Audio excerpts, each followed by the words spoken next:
Welcome, everyone. Today, I want to speak about stabilizing and integrating this practice and the light that comes from this practice that starts with ourselves and then maybe see how it kind of ripples out to others. It's a question that was posed in class, as you guys were familiar with, is kind of something to contemplate. And it made me kind of start to think and look at in my life and practice, how has stabilization and integration occurred and what has it kind of looked like? So I wanted to share that a little bit with you guys. And also in perfect timing of eternity and universe, yesterday I was able to be blessed with watching an extremely long belt test at one of my sister dojos where it went from white belt tests, brown belt tests, and black belt tests that included first degree, second degree, third degree, and fourth degree. So you can imagine how long this test was. A lot of people with a lot of different levels. And I share that piece because martial arts is such a parallel practice to spiritual seated meditation practice. If you are familiar with any martial arts form or have utilized any of that in your life, the growth trajectory, the developmental projection is, I almost feel like identical to spiritual practice. If I look back on my spiritual practice and look at my martial arts practice, it's crazy sometimes. It gives me almost goosebumps. So when I share this beautiful blessing of being able to watch all the belt tests, see if you can maybe suss out, and I'll also suss out for us the kind of spiritual concepts behind it or our own spiritual practice. And something across the board is white belt through fourth degree black belt, the essentials, the basics, if you call it, are the same. And it was kind of cute and funny and sweet when one of the fourth degree black belt testers afterwards was like, I didn't think I was going to be that nervous, but I was still nervous. And then, oh my gosh, I felt like I was out of breath and I wasn't breathing because I was so nervous.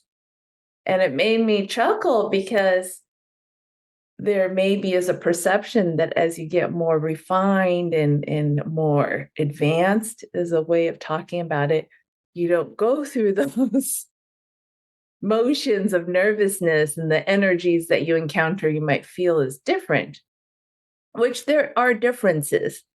But I feel on an essential point, nervousness, the way I see it in an energetic world, is the energies, the new energies that are coming into our being, our mind, body, spirit, to be able to be integrated into this new next level.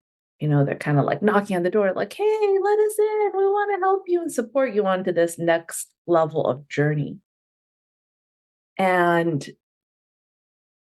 every time we level up, the energies of nervousness I haven't seen in my life or in others go away, because there's and will always be another new set of energies for us to integrate into our practice to help us level up. So that's one thing to file away for yourself. It is also essential that the practice becomes obviously very consistent, and you see that consistency on all the different levels from white belt to black belt. And it was also really interesting because everyone practices at their own level, at their own capacity, and it genuinely is not a comparison. Sensei even spoke to that at the beginning of the test of like, this isn't a comparison of you or the other if you're testing for the same rank or not. This isn't a competition. He very, very, very, very strongly mentioned that. He's like, this is really about you refining yourself and demonstrating to everyone, to him, to sensei, what you have integrated and stabilized in your practice to allow you to level up to this next level. And it was fascinating to see everyone's own kind of take of how they went into that personal practice. And I want you to consider for yourself in your own life and personal practice, it looks a certain way. And a great measuring tool is, as our root guru, teacher Rama has mentioned, if it's not making you happier and brighter in life, then maybe you should kind of look at your basics and see how you are doing things.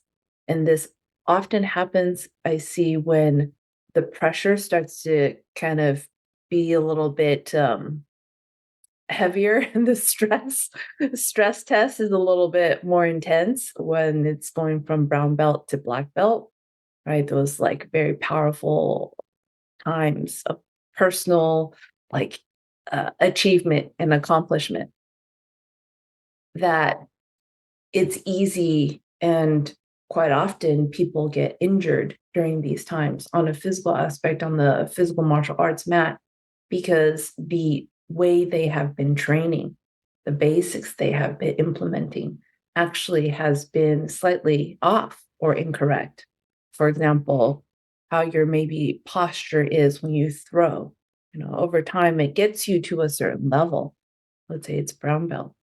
But when the attacks maybe are a little bit more intense, when there's more multiple attackers, that posture and that stance maybe then results in a shoulder injury or a knee injury, because every time you would go down and fall a certain way, and your knee actually is just always slightly out of alignment. And if anyone is familiar with physical therapy, the focus on alignment and really getting your body back into the correct walking mobility, or whatever it is that you're doing physical therapy for, are these small movements of refinement that we need to pay attention to in our seated practice, but also our mindfulness. This comes into our mindfulness practice when we're off this seated meditation cushion. That if we are paying attention to these points and refining the basics, that maybe I need to try working on falling a different way, or I need to remember to tuck my foot because this happens and then twist my ankle or something like that. It's so easy. Essentially, what I'm saying is, when we aren't mindful of our practice, to get lazy or pick up bad habits that we continue to perpetuate. And when those bad habits pick up momentum and you're at brown belt to black belt, what happens is, what I have seen, injuries. Something that just is kind of not really right is going to get knocked off when things are moving at higher speeds of intensity, right? So basics sometimes sound so boring for people who are like, oh, again, basics, eye roll. But essentially, at the heart and the root of basics is continuing to go back to look at, are there points that I need to refine again a little bit more, a little bit differently, because we have changed. We're in a different place. Our bodies have changed. Our movement mobility has changed. And so this therefore affects this next thing in art that ties back into basics. So this concept of belt testing that I love so much, and hate when it's my own belt test, because it is absolutely nerve-wracking, is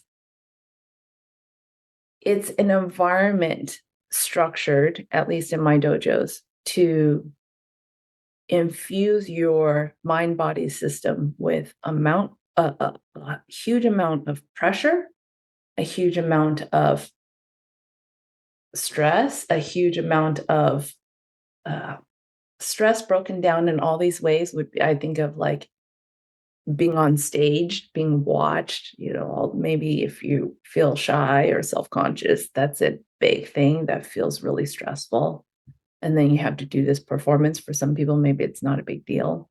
But for people, it's as scary as, public speaking.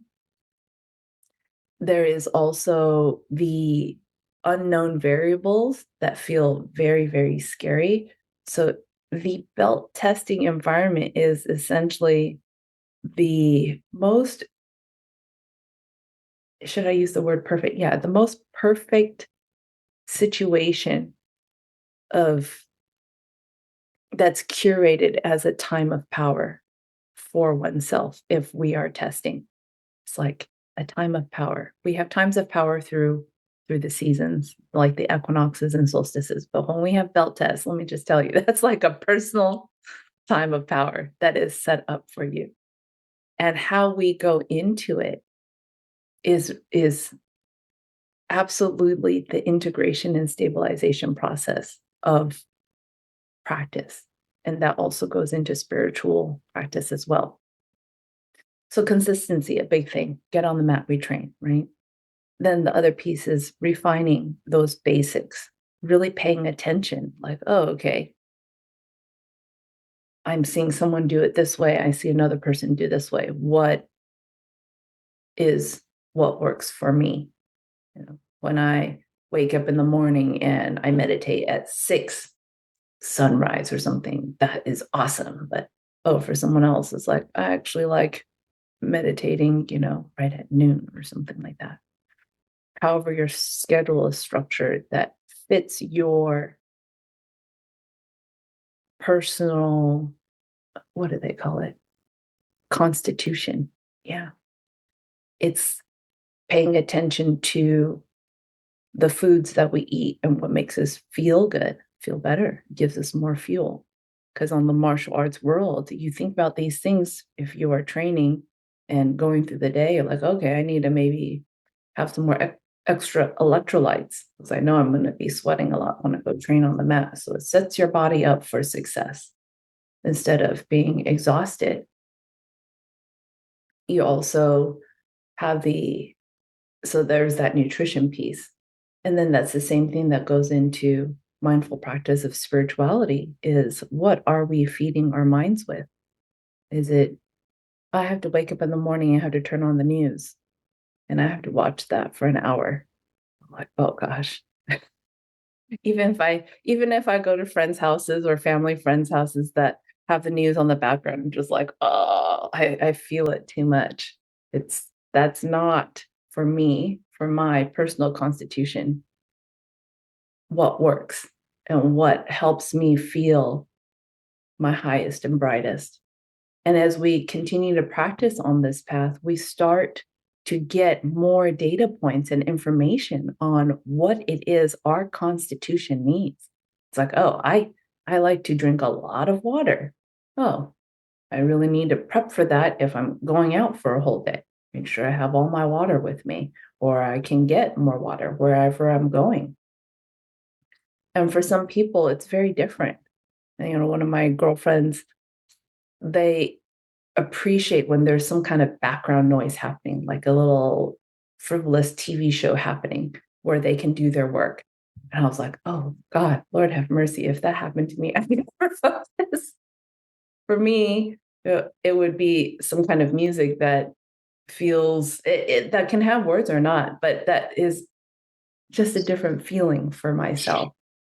So these are the things that we prepare in our life and we address and we play with. And it becomes this kind of artist's little canvas to test out because something I enjoy doing is there are certain things that stay stable in my practice of twice a day meditation and a certain amount of time that I want to dedicate for that. So I prepare my life and set it up so I have that.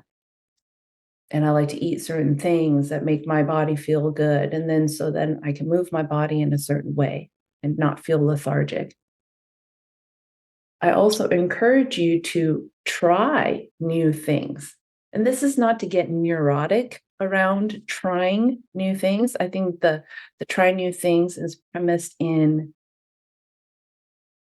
listening, staying open to guidance, whether it's from eternity or from someone you trust, a teacher, a mentor, where they suggest something and they're like, "Oh, that really works well for you, huh? Let me try it for myself and see what it does for my body or what it does for my mind, what it does for my practice." And over time, you build this tool set, right? So that when you go into the level of second, third, or fourth degree black belt testing, the stabilization is already in place.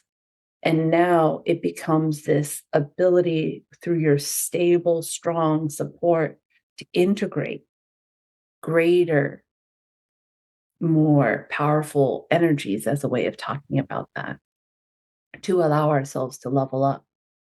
There is these moments when I saw in the second, third, and fourth degree black belt test, they actually had a lot prepared. And you could tell Sensei was aware of that. And actually, he cut a lot of them short of like demonstrating all their stuff. He's like, yes, okay, yeah, I know you got that. Let's move on. Okay, I want you to try this. I want you to try that.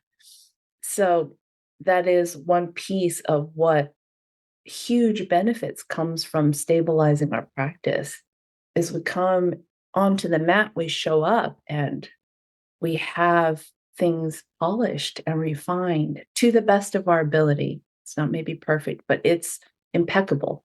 It's impeccable. So that in that moment of stress testing, Sensei throws at us new, unknown things to try. And then that becomes that integration process, right? It's like, oh crap, I've never tried this before, but Sensei's asking me to do it on my belt test to see through my stabilized basics and the refinement of that, how can I take those pieces and integrate it into a whole new artistic masterpiece, like a whole new equation, a whole new alchemical process is essentially what's happening the way I see it.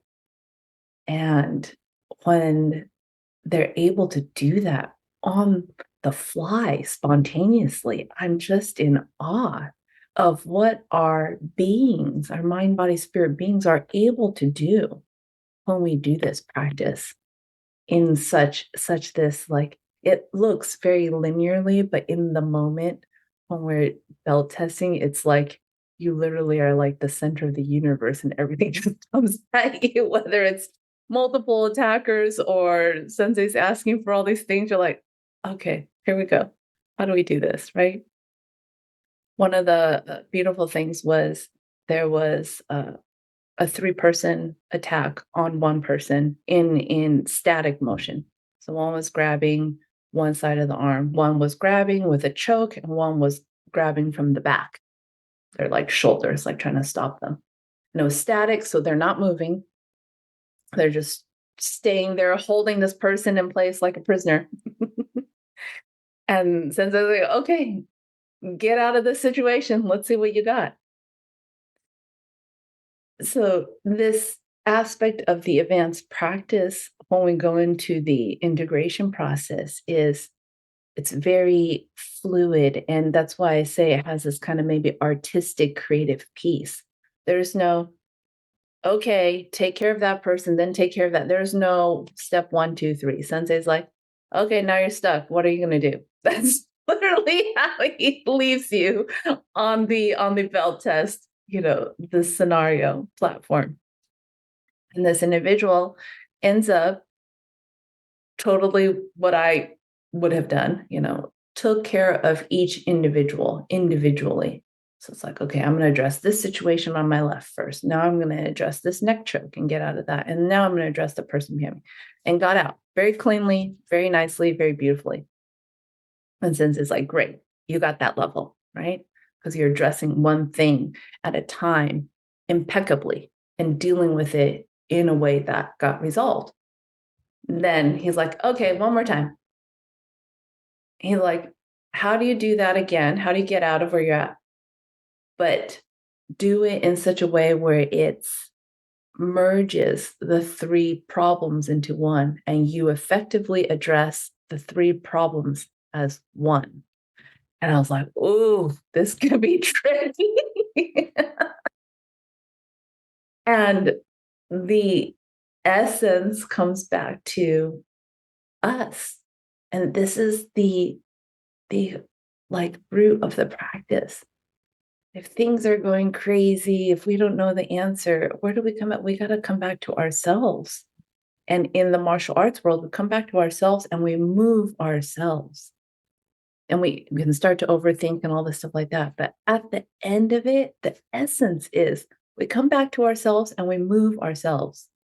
Because through our movement of ourselves, we inevitably affect all the people that are connected to us, that are attacking in a way that's connected to us. And it was really beautiful how they moved in such a way where it was like they were like knitting people. They're like, I'm gonna move this way and knit this person on top of this person. And they were all kind of jammed on top of each other like a little human, like mound of, what do they call that in football, where there's like the tackle, right? And then as they moved their body consistently and continuously, they they were able to just drop them all and release the whole thing. And it was really beautiful to watch. And I feel like that is things that we move towards in the intermediate advanced practice. We get so well versed with dealing with one person on the mat. We're like, okay, kind of can do other things. It's like if you ever learned how to drive a stick shift in the beginning, it's a lot. It's a lot of stuff. But in the end, you're shifting gears, you have a hamburger and your knees like doing the steering wheel. It's very, very you've become very adept and proficient at it. So it's almost easy, right? So in the level of refinement through this integration process, you work in ways to be able to, through one motion, it's a simplifying thing as a way of talking about it. It's like, okay, I started with three attackers and I had to do one, two, three different techniques to get out of this situation. Next level, how can I just do one technique and clear all three attackers? And that is what I feel like the stabilization in our personal practice in life is about. It's about being able to stabilize and integrate in these next levels in a very more simple format. And the simplicity is incredibly advanced. It's this incredible discipline that comes forth within our own being of, okay, can't freak out with my mind, let that go, right? Okay, got to stay connected. It's like your body is split, your awareness is split in all these different ways. But through that splitting, it's not we are weakened by that. We are also so centered in our being that we're able to affect all of those connections to us simultaneously. And if that makes any sense at all, is I feel advanced practice at its best when I am doing weapons work with sensei and it's a sword cut. It's not, okay, how can I cut my sword stronger? The focus for myself in my practice is, okay, what do I need to let go and not use so I can simplify this sword cut to the point where it's just the sword cutting air, cutting itself, if you will. I'm not adding any more shoulder muscle. I'm just so centered that I'm not even leaning on this sword to try to get some more out of it, like a sword hammer, right? Okay, where is my posture? Where's my stance? How's my feet? Is it balanced? Or am I leaning in, trying to dig in and push it? Can I let that go? And the more that we let go and kind of feels more neutral, there's this incredible, the experience feels very open that if someone wasn't trained in martial arts, they're like, oh, this kind of feels really vulnerable. but this openness at this level of intermediate advanced practice, because we feel so much more and we're so integrated more into so many aspects of our life and our being through our mindfulness practice, and our psychic abilities super also get strengthened and heightened, that that openness with the simplicity. Oh, it's so hard to put into words. It's incredibly powerful. That's all I can say. It's incredibly powerful. And the example of that, what it might look like, a way of kind of helping your brain put it into some kind of concept, was Sensei was having us attack each other with just kind of like a shoulder grab. So you're kind of coming at them like a zombie, and you have to just move out of the way with a hand movement. And Sensei was demonstrating, because this is the last part of these belt tests, there are multiple attackers on one side, and then the person that's taking the test is on the other side. And then when Sensei says go, they all run towards this one person, and you have to fend for your life, essentially. And this is all across the board for all the black belt tests. So it was really fascinating to also watch all the different second, third, and fourth degree black belts move their body, the way they move in that stressed environment. And something Sensei shared earlier in the week in class, he was referencing this randori is what's called, what's going to happen. He's like, the capacity to be able to stay upright and completely open, it actually allows you to move faster and more efficient and more powerfully against your opponents. And of course, my mind, I initially, when I first heard this, I was absolutely in disbelief. I was like, yeah, right. Like, I think I need to get ready. I think I need to have my hands up. I think I need to do the XYZ to defend my position. But what I've come to learn is when Sensei's upright and his shoulders are back, he says to cultivate a sense of like you're almost like gonna fall off a cliff, like you're holding yourself up, but you're kind of pressed all the way to the very ledge of the cliff, and you're just like, okay, that's the posture and the stance of openness and readiness, right? Like, I don't want to fall backwards because that's the cliff, but I also need to stand on my ground because this is the edge of the cliff, this last little piece of territory I have. That when you stand in this open space, what I have experienced in my body is I feel a sense of spaciousness and connection with eternity, of all the possibilities that are possible in that moment, versus being constricted and very hyper focused on the attackers and closing my body down to the point where I'm already ready for an engagement, an attack, a collision, if you will. So it was really fascinating to see these. It only lasted, the randoris only lasted 10, 15 seconds, because Sensei didn't want any injuries and all this stuff like that. He just wanted to see how people moved in that intense scenario.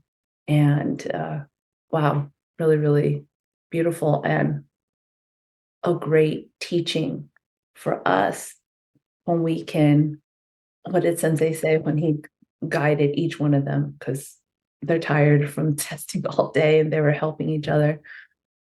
He's like, okay, when you're getting ready and I'm about to say go, he's like, look around the room. He's like, look at all the corners of this dojo. He's like, feel that space that is within you, looking at all the corners. He's like, don't focus at your attackers right in front of you. He's like, because that constricts our being, right? He's like, look at the whole room and look at all the space that you can move into and all that you have access. So I feel like that is like the joyful creative piece in intermediate advanced practice. You become this artist on this canvas, but then you're like, oh, I don't even need a canvas anymore. I can paint anywhere. And this spaciousness and the openness of the infinite possibilities is very cool. Very cool. And then usually, because we have certain things we have enjoyed that has helped to stabilize our practice, we usually also continue to incorporate that along the lines as we continue to further all this advanced creativity, open spaciousness. Any questions? I think I'm done. Did that make sense? It's a great example of how to apply certain techniques, but how does that translate over into the spiritual path side, like as far as our practice on the path? How does that relate? All the aspects or what specific part? All of it? Anything. Anything. So stabilization coming from basics, whatever those basics looks like for you, to have a consistent, healthy, strong practice, so that whenever there are any moments of power, whether it's an environment that is structured for that or whether it's just a time of power, the things that get thrown at you to stress test your mind body system allows you to be able to learn how to move in such a way that continues to come from a place of spaciousness versus constriction. And if I was to put it into like a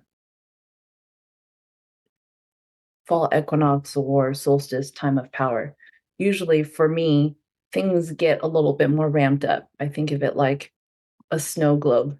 It's like things are pretty much coasting along. Next thing you know, the snow globe's like this, and all the snowflakes shaking everywhere. And all of a sudden, I was like, how do I all of a sudden feel like I have a bazillion things to do? And there's this recognition through the mindfulness practice and the stabilization practice, like, wow, there's a lot of energy coming through this times of power. So one is having my seated practice consistently moving through so that I'm able to not only tap into that energy, but I integrate it into my being, right? And then when I get off the mat, it's like, okay, snow globe is totally shaken up. How do I go back to the basics and address one thing at a time? Sometimes people love to-do lists, and I'm a fan of those as well, but it becomes diminishing return. This is something we have to realize when the overwhelm of our system is not better served with more overwhelming things. So when we're overwhelmed, it's like, oh, let me pick up my 99 things to-do list is not helpful, right? So this then brings into the other aspect of the simplicity piece. When things get super chaotic and intense, for me, I think of it as basics, but a way of talking about is simplicity. It's like, okay, the basics for myself is like, is my body hydrated? Did it get the food it needed? So I'm on track with the fueling. Did I move my body in some way? Get outside?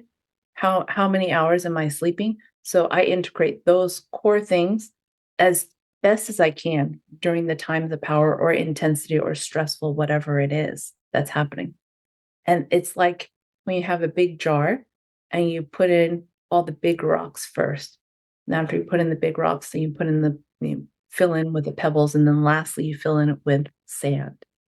And usually also incorporate in that basics, call it self-care, is okay, what can I do to reward myself? Some joyful, happy thing. Sometimes for me, it is just going out to move the body. But sometimes it's like, oh, maybe reading a really high, bright, happy book and spending a few minutes with something high, bright, fun, and happy.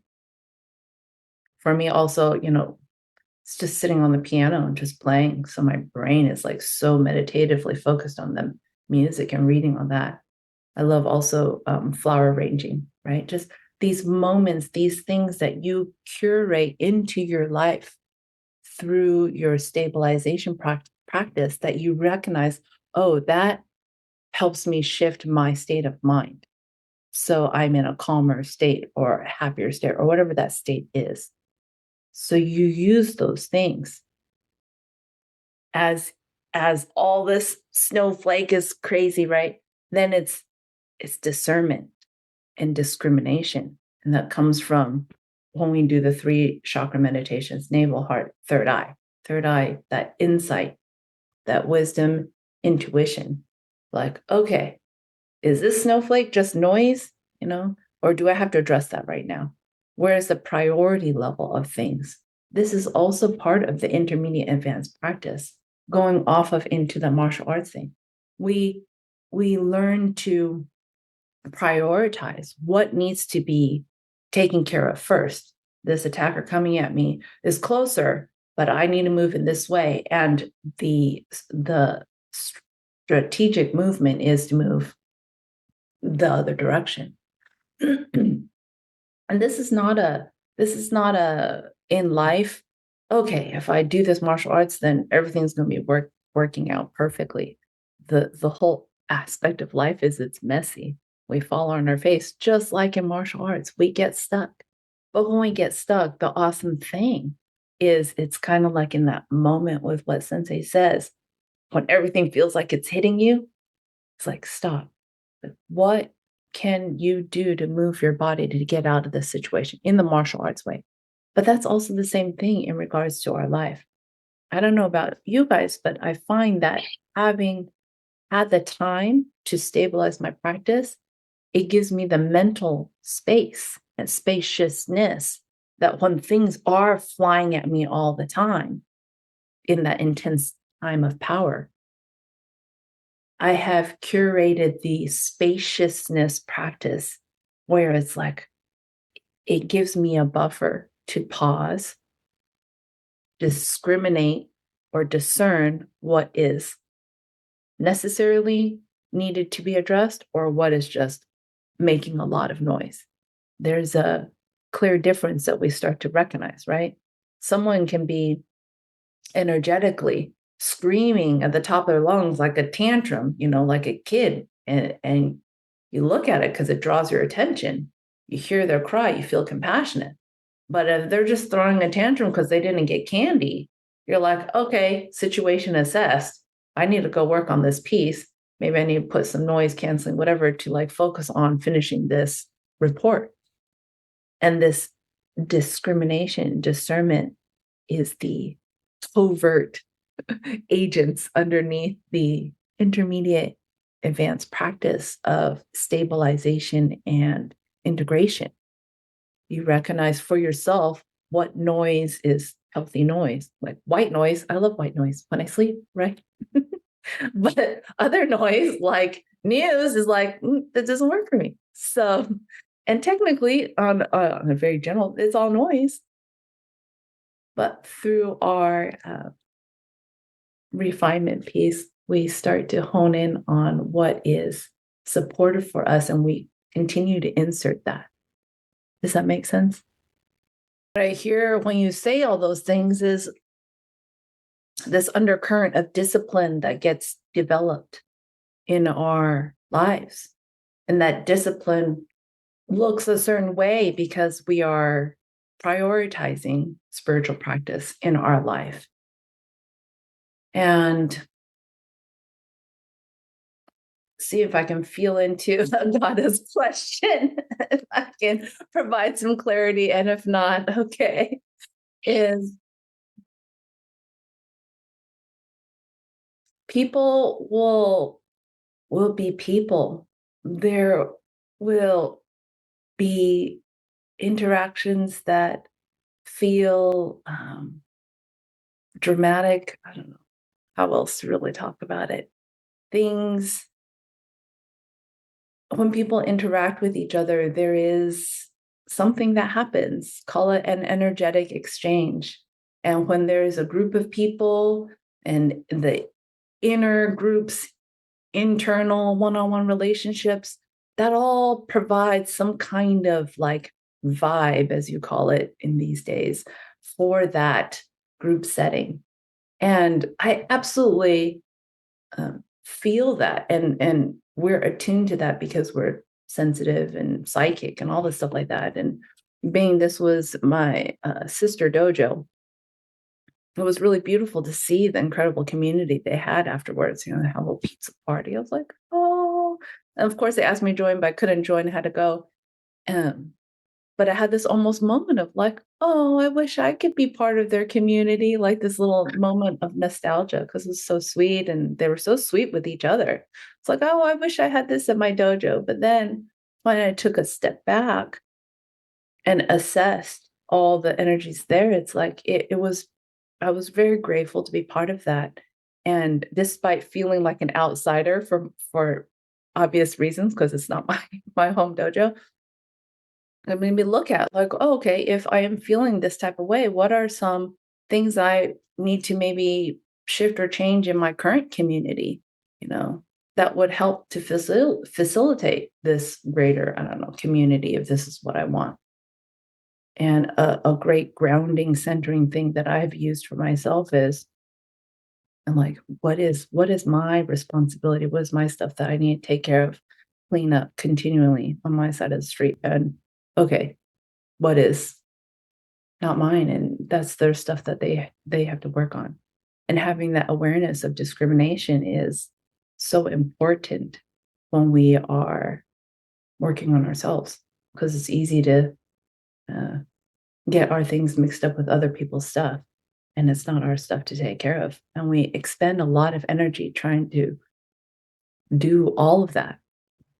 And it becomes not effective or efficient or, uh, yeah, not effective or efficient in bettering ourselves and our refinement.